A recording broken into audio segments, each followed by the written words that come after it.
এখন মানুষকে বোঝানো বাদ দিয়ে দিচ্ছি, সবাই শুধু নিজেদের মতো ভুল বুঝেই গেছে। আমি এমনটা বোঝাতে চাইনি, এটা বলতে বলতে ক্লান্ত আমি, কিন্তু সবাই নিজেদের মতো ভুল খুঁজেই গেছে। যে জিনিসগুলো সহ্য করতে আমার অনেক কষ্ট হয়, জানি না কেন জানি ওই জিনিসগুলো আমার সাথে বারবার হয়।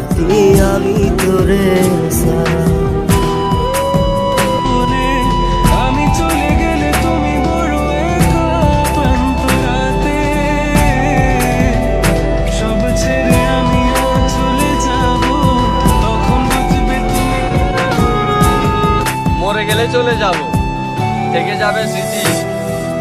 মরে গেলেই ভালো হবে, বেঁচে থাকলেই সমাধিতে সোনা, এখন আর তোমাকে নিয়ে আফসোস করি না। এখন তোমার ছবি দেখি আর ভাবি আমার রুচি এত খারাপ ছিল।